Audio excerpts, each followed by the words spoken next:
This is part 2 to my Mayweather is gone. It's time to fight welterweights. Um, I believe the welterweight division is wide open. Someone needs to step forward. We should have great matchups coming up because there's no more excuses, man, of waiting on Mayweather or waiting on what he's gonna do. I don't know if he's gonna give me that call. I'm gonna take a soft touch.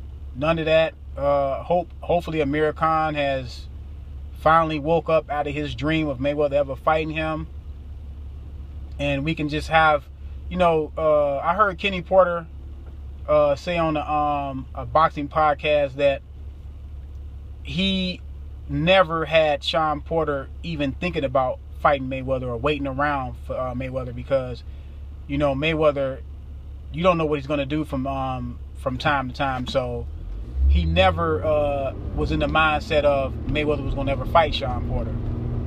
And a lot of the fighters should have had that mindset. I don't blame it on Mayweather that you're waiting on him,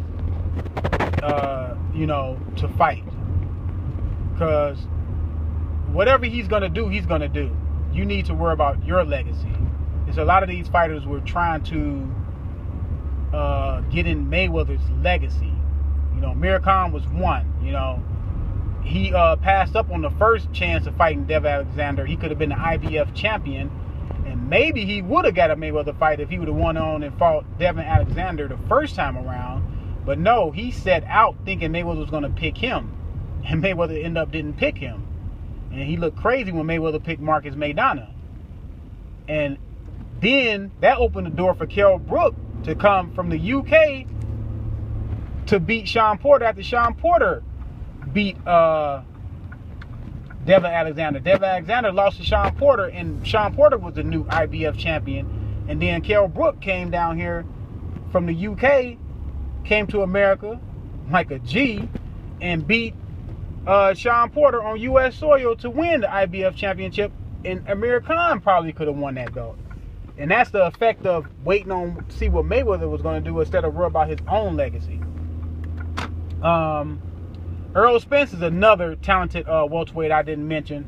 But Earl Spence, I like Earl Spence, man. He's very, very talented.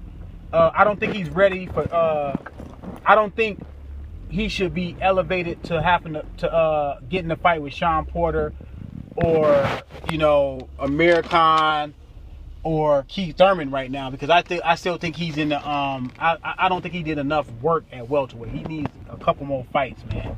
At welterweight, he's down there with Saddam Ali and Jesse Vargas and the newly Garcia that came, Danny Garcia, that came to the welterweight division. Danny Garcia was the best 140 pound champion. But now that he come at 147, he has not really proven anything at 147. He did beat Paul Malignaggi, but Paul Malignaggi need to retire, man. We all know that. So he gets some credit for beating Paul Malignaggi, but we all know Paul Malignaggi needs to stick to commentating on Showtime. But yeah, I think he's down there with those guys. But I just see the only person I see immediately that's in Keith Thurman way of him competing with him at 147. All these guys will give him fights, of course. But a guy who I think is going to be 50-50 with is Amir Khan. And here's why. A lot of people will say, oh, man, why Amir Khan? Amir Khan is chinny. Well, Amir Khan got knocked out by Breeders' Prescott. That was, that was in the first round. He could have been caught cold, okay? He got stopped by Danny Garcia. People don't realize he got stopped on his feet. He didn't get knocked out by Danny Garcia like KO. He got technical knocked out, technical knockout. Referee stopped the fight. But, like quoting Dwyer Boxing, knockouts cause amnesia. He was outboxing Danny Garcia decisively in the first round and a half.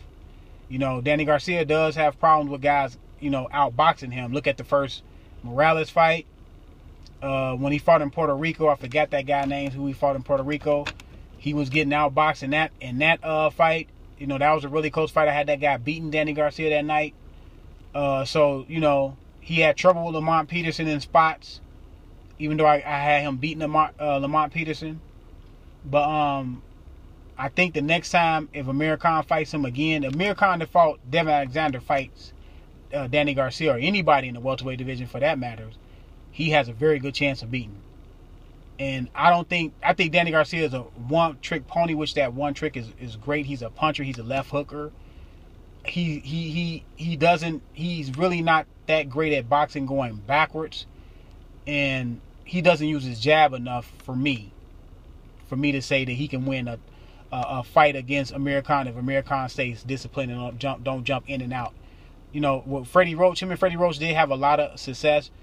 But with Freddie Roach, he was jumping in and out, taking too many unnecessary chances. Since he's been with Virgil Hunter has slowed him down from that jumping in and out, teaching him how to control a man from the outside with his speed and his reach, because he has nice reach and speed. And I think that it will give Keith Thurman a lot of problems in the first half of the fight. I see Keith Thurman winning that fight because I said he's versatile, he's a boxer puncher. He would be the harder puncher. He would land the harder shots, the more telling shots in that fight. And he can box with Amir Khan, in spots. He can box with Amir Khan, hold his own. And I just think him landing the harder, more decisive, hard punches will help him prevail in that fight. But I don't know how long Keith Thurman will reign as champion, but I think he has a better chance of anybody of being an undisputed champion with the skills he has. He's a great body puncher. Look at the Diego Chavez fight. He can hurt you with the uppercut. Look at the Julio Diaz fight. He can hurt you with the hook. Look at the Soto Karass fight. He just has a nice variety of punches. And, he can move. He's not a robot in the ring. He can move light on his feet.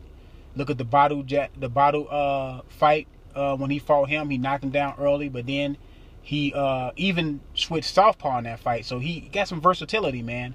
And I just think he's the most versatile welterweight in the division.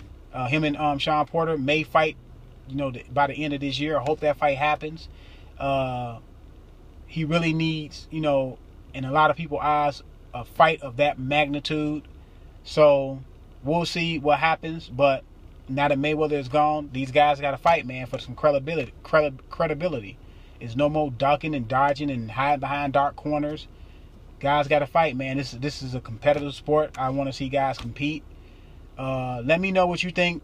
Who you think can rule the welterweight division. This is Boxing Talk 8576. I'm out.